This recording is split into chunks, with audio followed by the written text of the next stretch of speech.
नमस्कार, मैं हूं राजीव और मेरे साथ हैं दो खास मेहमान। मेरी दाईं तरफ यदि देखें स्क्रीन पर आपको बाईं ओर दिख रहे होंगे ओंकार चौधरी, जिनसे आप पहले भी हमारे इस चैनल पर मुखातिब हो चुके हैं, उन्हें सुन चुके हैं। वरिष्ठ पत्रकार हैं ओंकार चौधरी जी।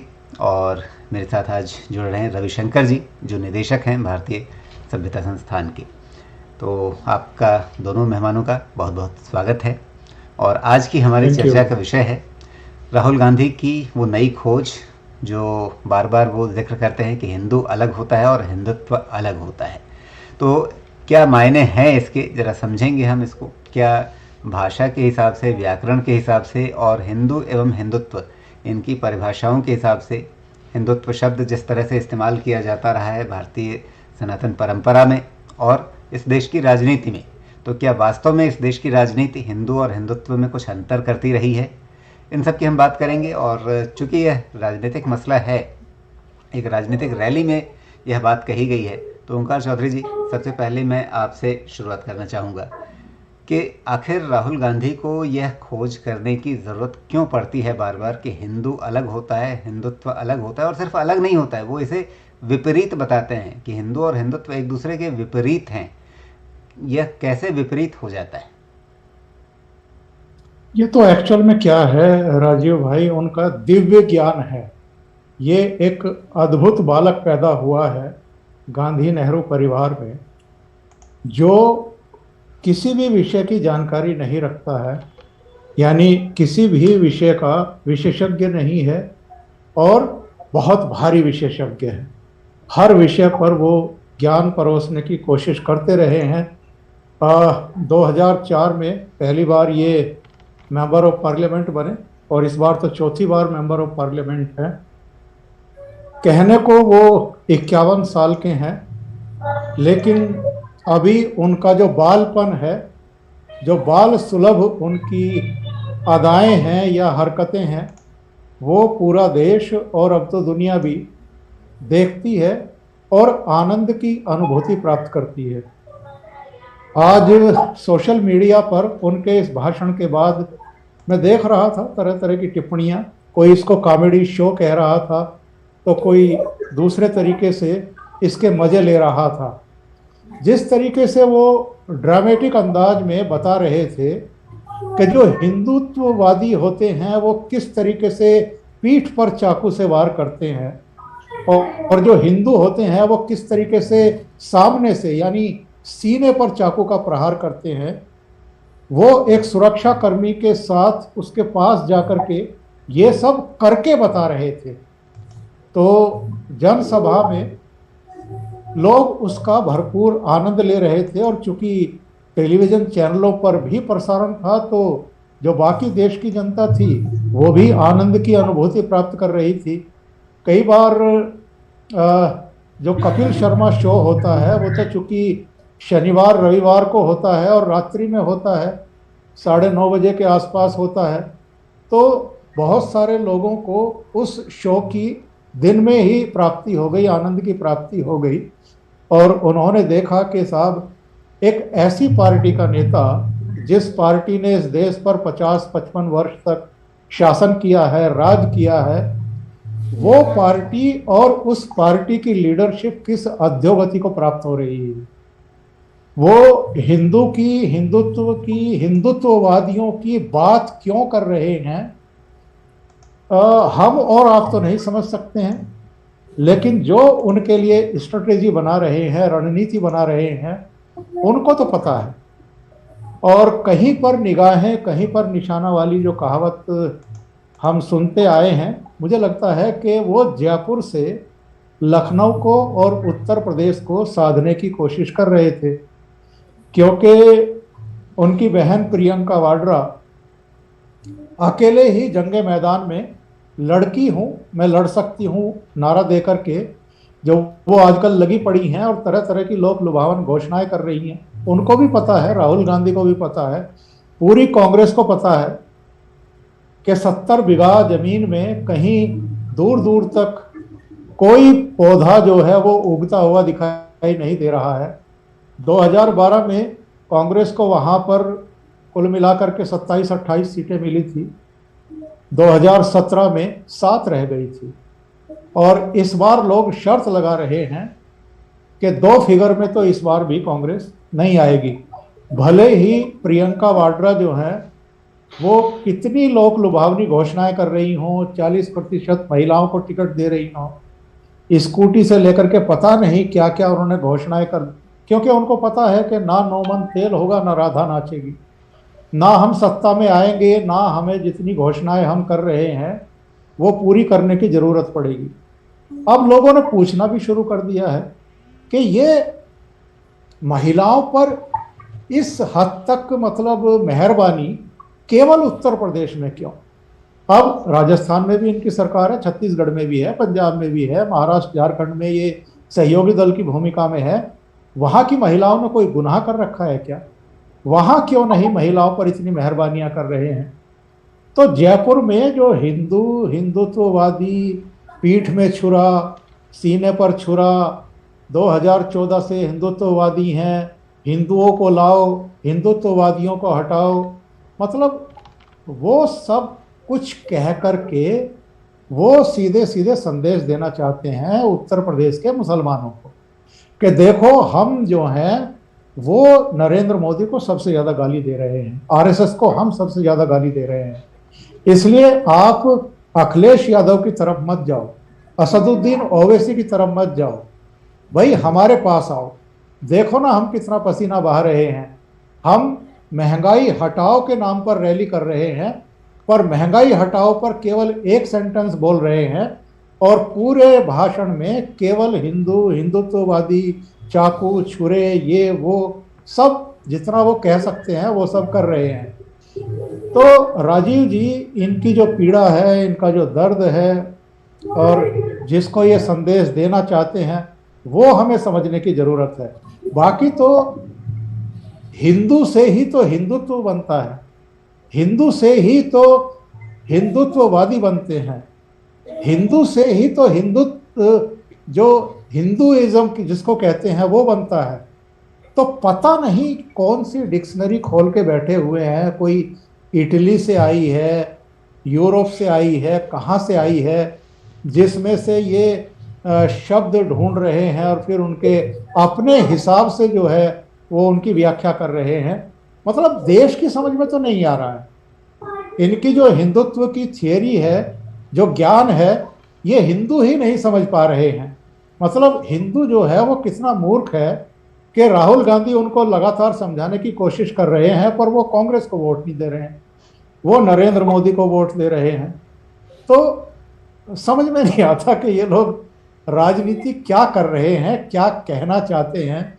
वही है, कहीं पर निगाहें और कहीं पर निशाना। जी, जयपुर में भले ही रैली थी लेकिन एड्रेस कर रहे थे यूपी की पॉलिटिक्स को, और यूपी की पॉलिटिक्स को भी नहीं, केवल मुसलमानों को। जी रविशंकर जी, हिंदुत्व शब्द का उपयोग नया नहीं है और अक्सर लोग सवाल उठाते हैं कि विनायक दामोदर सावरकर ने, वीर सावरकर ने हिंदुत्व शब्द का इस्तेमाल जिस रूप में किया है वह राजनीतिक हिंदुत्व है, वह आध्यात्मिक हिंदुत्व या हिंदू धर्म, रीति रिवाज, कर्मकांड इनसे जुड़ा हुआ नहीं है, वह राजनीतिक हिंदुत्व है। और इसलिए वो कहते हैं कि हिंदू और हिंदुत्व में अंतर करना, इसके पीछे एक ठोस कारण है। क्या कहना है आपका इस बारे में? जो राहुल गांधी ने पिछले महीने में, 1 महीने पहले भी इसी तरह की बात कही थी, अब फिर से इस रैली में उन्होंने यह दोहराया है कि हिंदू और हिंदुत्व तो एकदम विपरीत है। हालांकि मैं यदि भाषा के लिहाज से देखूं, व्याकरण के लिहाज से देखूं तो ये बात समझ में नहीं आती है, क्योंकि यदि आप इसी तरह के त्व प्रत्यय, जैसे आप हिंदू शब्द में त्व लगा देते हैं, त्व प्रत्यय, किसी प्रत्यय मतलब किसी शब्द के बाद में एक हिस्सा जुड़ता है और उससे उस अर्थ का विस्तार होता है। तो यदि आप प्रभु शब्द में त्व जोड़ दें तो वो प्रभुत्व बन जाता है। तो कोई कहे कि प्रभु अलग है और प्रभुत्व अलग है, या दोनों विपरीत हैं, या यदि कोई कहे कि गुरु शब्द में त्व जोड़ दें, गुरुत्व, तो कोई कहे कि गुरु शब्द अलग है, त्व जोड़ देंगे तो वो विपरीत हो जाएगा, अलग हो जाएगा। ये तो कहीं भाषा शास्त्र में तो कहीं ये तुक बैठता नहीं है, लेकिन क्या राजनीति शास्त्र में यह तुक बैठता है? देखिए, मैंने वो बयान देखा पूरा, और वो जो बात कह रहे हैं राहुल गांधी, हिंदुत्ववादी और हिंदू, इन दोनों में अंतर करने के लिए कह रहे हैं। मैं कहता हूं कि बिल्कुल यह अंतर करना देश की जनता को सीखना ही पड़ेगा। कोई व्यक्ति हिंदू है, जैसे दिग्विजय सिंह, वो भी हिंदू है, लेकिन वो हिंदुत्ववादी नहीं है। तो हिंदुत्ववादी होने का अर्थ क्या है? तो राहुल गांधी केवल हिंदुत्ववादी कहकर नहीं रुक रहे हैं, वो उसकी एक नई परिभाषा देने का प्रयास कर रहे हैं। वो कह रहे हैं कि जो सत्ता के लिए आग्रही है वो हिंदुत्ववादी है। यही वो गलत बात वो ये कह रहे हैं। दरअसल हिंदुत्ववादी या कोई भी वादी हो, जैसे कोई मार्क्सवादी है, कोई लेनिनवादी है, कोई माओवादी था, ये सब जो वादी कोई होता है, यानी कि उसके पक्ष को स्थापित करने के लिए काम करने वाला, उसका वादी कहलाएगा। यही न्याय शास्त्र में चलता है, यही राजनीति शास्त्र में चलता है, यही समाज शास्त्र में चलता है, व्याकरण में भी यही चलता है, भाषा शास्त्र में भी यही चलता है। तो जो हिंदुत्व की स्थापना करने के लिए काम करेगा वो हिंदुत्ववादी कहलाएगा। और यदि राहुल गांधी यह कह रहे हैं कि भाजपा हिंदुत्ववादी है, तो भाजपा के लोगों को प्रसन्न होना चाहिए, देश की जनता को भी प्रसन्न होना चाहिए कि भाई उनके विपक्षी दल भी उनको हिंदुत्ववादी कह रहे हैं। रविशंकर जी, तो यह जो माफ करें बीच में आपको टोक रहा हूँ, ये हिंदुत्ववादी शब्द आज उन्होंने इस्तेमाल किया है, लेकिन साथ में उन्होंने ये कहा है हिंदू और हिंदुत्व विपरीत हैं। हिंदुत्ववादी बाद में आता है। और इससे पहले उन्होंने हिंदुत्ववादी शब्द का इस्तेमाल नहीं किया था। शायद उनके सलाहकारों ने फिर इस बीच में और ये नया जोड़ा है कि आप हिंदुत्ववादी कहिए, तो वहाँ पर शायद आपकी बात बिल्कुल सटीक बैठती है। लेकिन हिंदू और हिंदुत्व ये विपरीत कैसे हो जाता है? उस पर भी आ रहा हूं।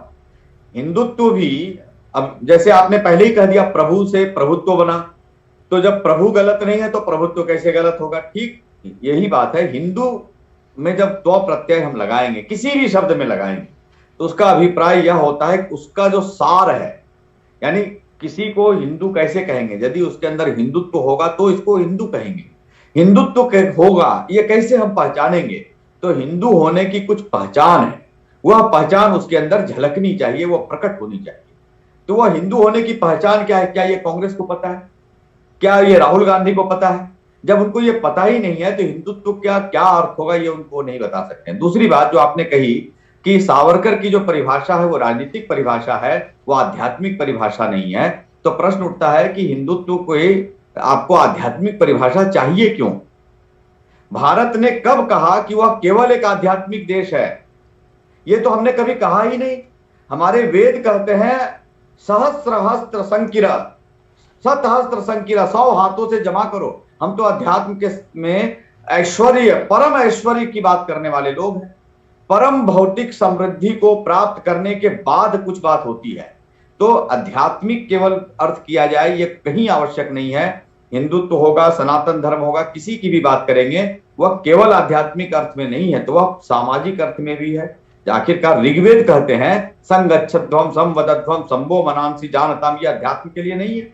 यह तो समाज के एक संगठन की बात की जा रही है कि हम एक साथ मिलकर के चलें, तो ये केवल अध्यात्म नहीं है। इसलिए हिंदुत्व की जो परिभाषा सावरकर ने दी वह एक सटीक परिभाषा थी। उन्होंने यह बताने का प्रयास किया कि आखिरकार हमारे अंदर क्या भाव देखने पर हम उसको हिंदू कहेंगे, और यदि उस भाव का अभाव है तो फिर चाहे हम हिंदू नामधारी हों, चाहे हम दुर्गा जी की जाके पूजा कराएं, या फिर हम घर में बैठ के बहुत व्रत पूजा कर रहे हो, तपस्या कर रहे हो, और उस भाव को हम धारण नहीं करते हैं, पुष्ट नहीं करते हैं, तो हम फिर कैसे हिंदू हैं?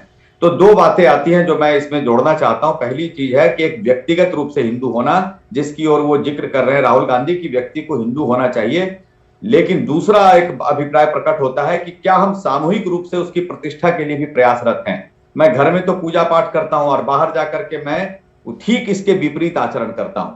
तो जो इसको स्थापित करने के लिए प्रयास कर रहे हैं, सनातन मूल्यों को, हमारे हिंदुत्व के मूल्यों को, और जो उसके संस्कार हैं उसको स्थापित करने के लिए समाज में प्रयास कर रहे हैं, हम उसमें यदि सहभागी नहीं होते हैं तो हम हिंदू हैं, हिंदुत्ववादी नहीं है। मैं भी मान लेता हूं उसको, और यह गलत है, यह बहुत ही खतरनाक स्थिति है।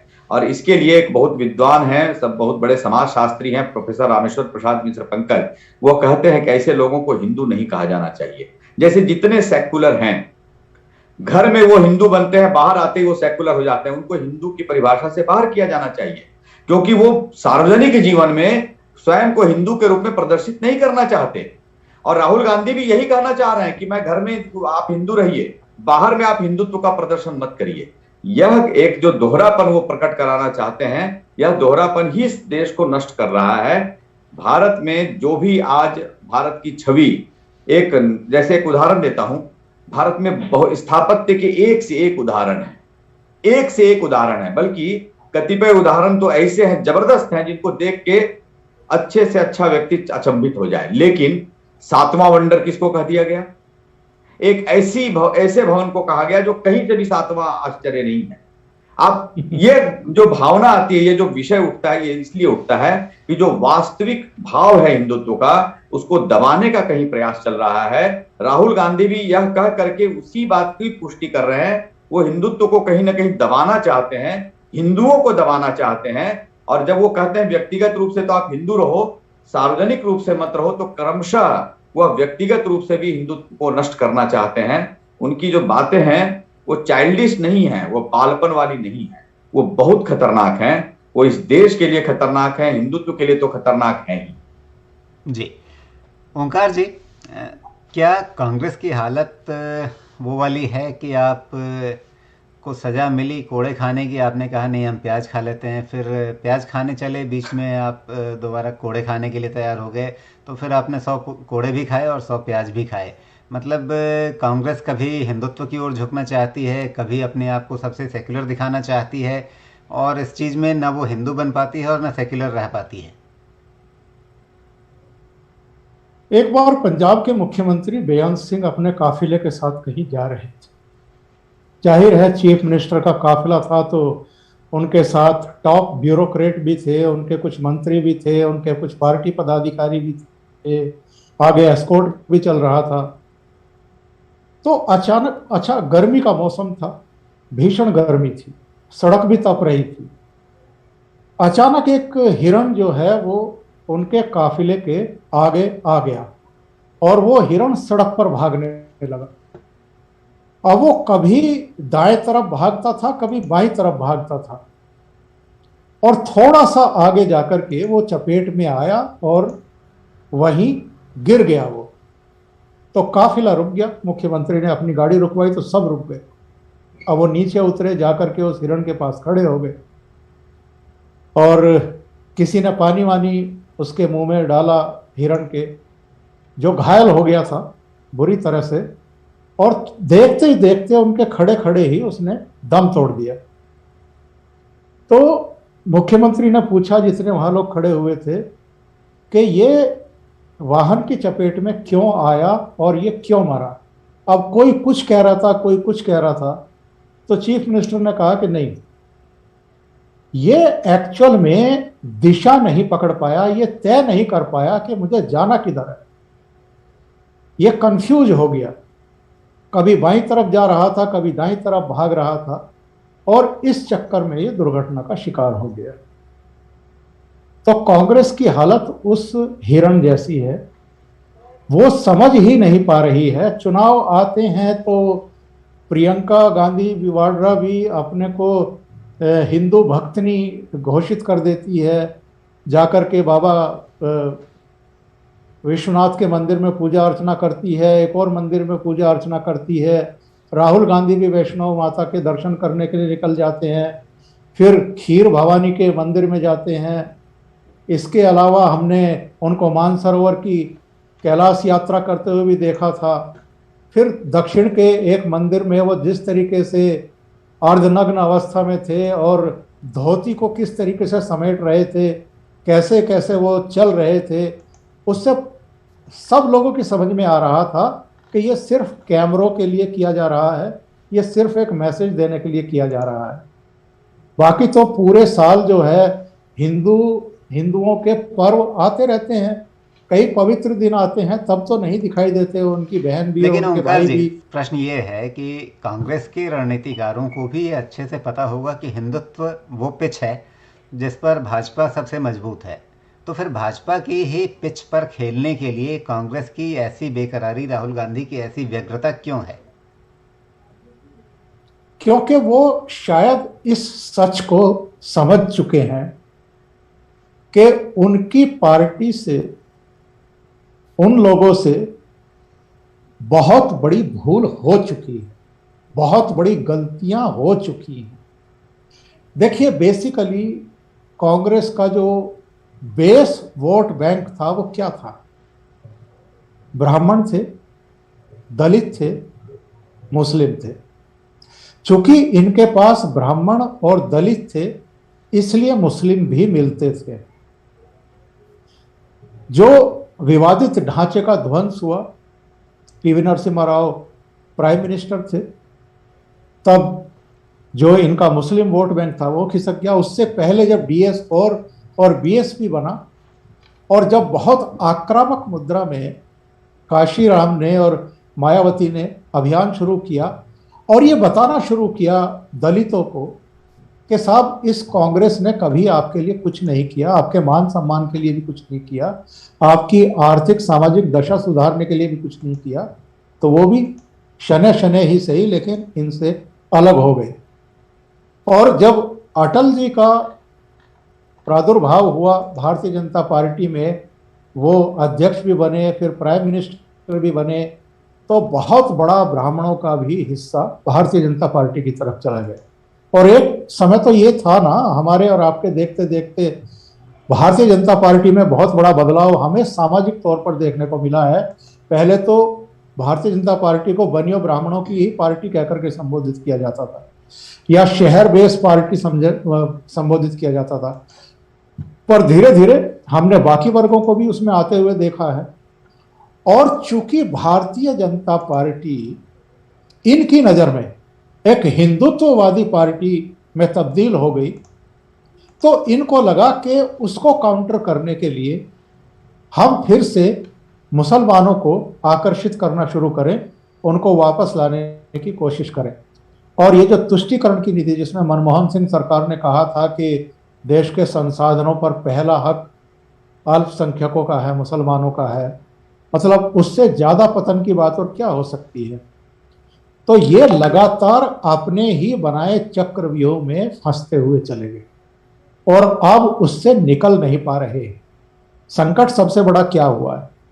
पहले पूरे देश में अधिकांश मुस्लिम वोट कांग्रेस को मिलते थे, लेकिन अब अलग अलग राज्यों में अलग अलग क्षेत्रीय पार्टियों को भी जा रहे हैं और इनका बेस खत्म हो रहा है, इनकी अपनी मूर्खताओं की वजह से, उस हिरण की वाली प्रवृत्ति की वजह से कि ना ये उधर जा पा रहे हैं ना उधर जा पा रहे हैं, और दुर्घटना का शिकार लगातार होते जा रहे हैं। अब आप मौसमी हिंदू बनेंगे, मौसमी पूजा पाठी बनेंगे, कैमरों पर आप शो करने की कोशिश करेंगे, तो क्या इस देश का हिंदू इतना नासमझ है? मूर्ख शब्द का इस्तेमाल तो मैं नहीं करना चाहता। क्या इतना नासमझ समझ लिया है कि वो जब आप मौसमी तौर पर उन कपड़ों में दिखाई देंगे, टीका लगाएंगे, माला पहनेंगे, मंदिरों में पूजा करेंगे, तो वो आपसे प्रभावित हो जाएंगे? और वैसे आप हमेशा मतलब हिंदुत्व विरोधी बयान भी देंगे, उस तरह के एक्ट भी करेंगे और करते हुए दिखाई भी देंगे। तो ये पार्टी पूरी तरीके से समापन की ओर जा रही है। और अब तो क्षेत्रीय पार्टियों ने भी कांग्रेस नेतृत्व को अपना नेतृत्व स्वीकार करने से इनकार कर दिया है। आप प्रशांत किशोर के बयान सुन लीजिए, आप ममता बनर्जी के एक्ट देख लीजिए, उनकी मुहिम देख लीजिए, वो क्षेत्रीय दलों को कुछ नहीं कह रही है, वो कांग्रेस को तोड़ने में लगी हुई है, इनको कमजोर करना चाहती है। पहले वो कांग्रेस को मतलब स्थानांतरित करना चाहती है, मतलब उसको खत्म कर देना चाहती है, उसकी जगह लेना चाहती है, और फिर क्षेत्रीय दलों को अपने इर्द गिर्द इकट्ठा करना चाहती है। तो ये समझ गए हैं, ये जो कांग्रेस का प्रथम परिवार है, ये इस रणनीति को ममता बनर्जी की और कुछ दूसरे नेताओं की, उनको समझ गए हैं। इसलिए लगातार अब इनकी कोशिश है, हाथ पैर मार रहे हैं, पर इसका कोई प्रभाव होगा, कोई असर होगा, मुझे लगता नहीं। देर हो चुकी है, बहुत ज़्यादा देर हो चुकी है। जी रविशंकर जी, जब कांग्रेस हिंदुत्व पर हमला करती है तो मुझे ध्यान में आता है कि कांग्रेस के राष्ट्रीय अध्यक्ष थे महामना मदन मोहन मालवीय, और वे एक समय हिंदू महासभा के भी अध्यक्ष थे। इसी तरह से यदि आप स्वतंत्रता के समय बहुत सारे ऐसे कांग्रेसी नेताओं को आप पाएंगे जिनका रुझान जो था वो बहुत हद तक, उनकी सोच जो थी वो शुद्ध हिंदुत्व और कट्टर राष्ट्रीयता के साथ बिल्कुल ओतप्रोत थी। क्या कांग्रेस जब हिंदुत्व पर हमला करती है तो अपनी उस परंपरा पर हमला करती है? और क्या यह बात नई नहीं है, क्योंकि नेहरू के समय में ही ऐसे तमाम लोगों को पार्टी संगठन में किनारे कर दिया गया था? जी, मेरी आवाज आ रही है? जी बिल्कुल आ रही है।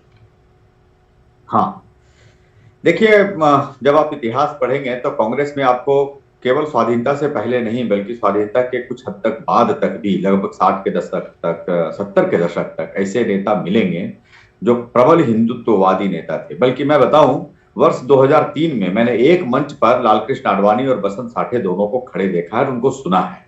और जहां लालकृष्ण आडवाणी हिचकिचा जा रहे थे, बसंत साठे उनसे कहीं ज्यादा मजबूती के साथ यह बात कह रहे थे कि देश के संविधान में भारत को हिंदू राष्ट्र लिखा जाना चाहिए। यह बसंत साठे कह पा रहे थे, जबकि वो कांग्रेस में थे।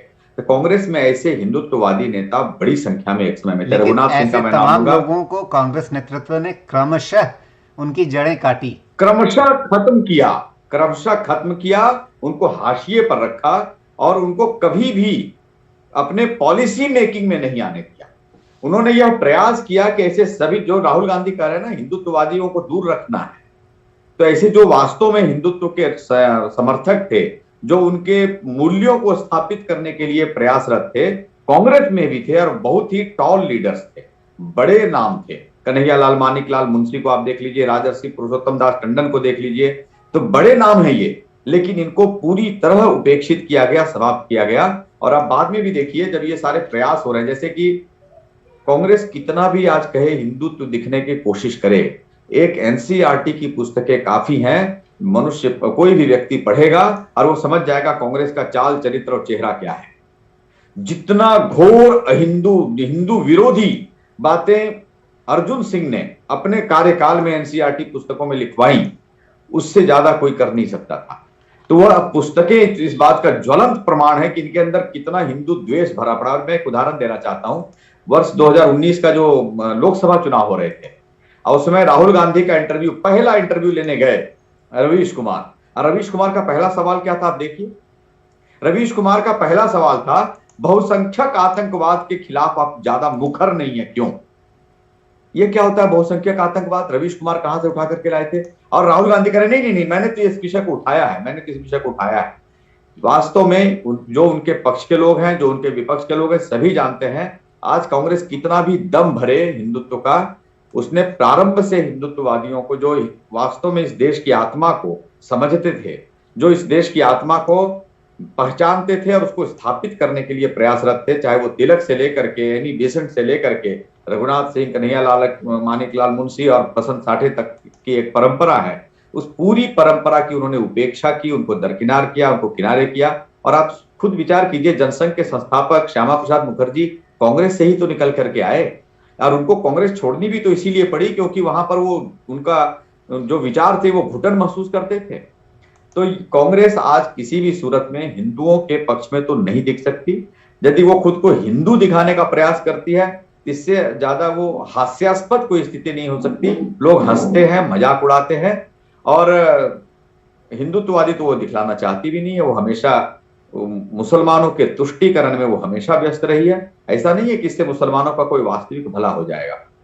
किसी भी समाज में यदि हम एक वर्ग को उससे काट कर अलग थलग रखें और हमेशा संघर्ष में बैठाए रखें, तो उससे उस वर्ग का कैसे भला हो सकता है? मुसलमानों का भी भला इसी में है कि वो पूरे समाज के साथ समरस होकर रहे। लेकिन इस समरसता को भंग करने की जो वास्तविक कोई जिम्मेदार पार्टी है देश में, सेक्युलरवाद जिसको वो कहती है, उसका जो वास्तव में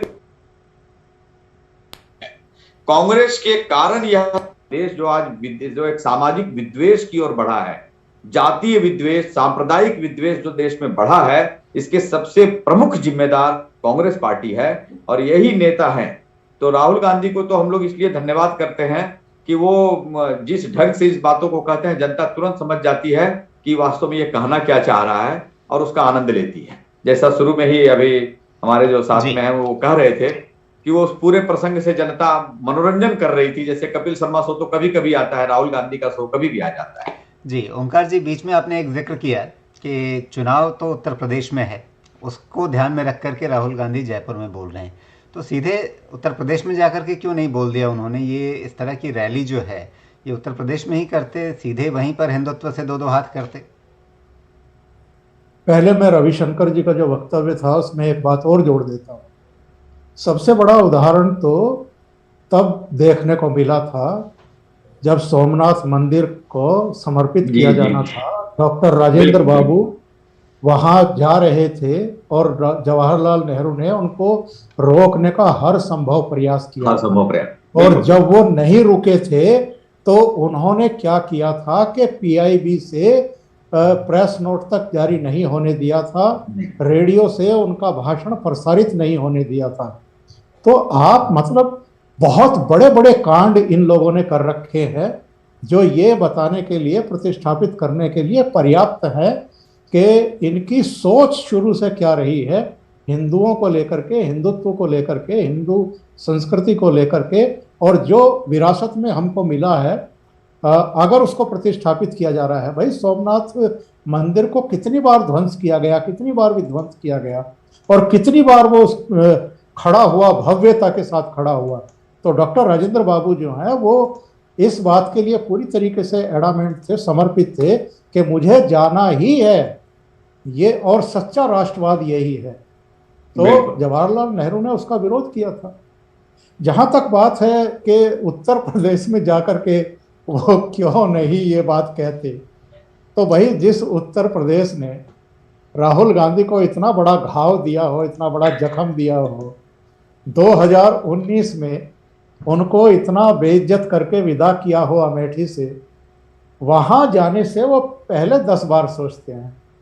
तो इसीलिए आप अकेली उनकी बहन को देख रहे हैं, हर जगह वही भाग दौड़ कर रही हैं। हाँ, कभी कभी उनके साथ जरूर दिखाई दे जाती हैं। तो उसके लिए लखीमपुर जैसे कांड चाहिए इनको, या हाथरस जैसे कोई कांड चाहिए।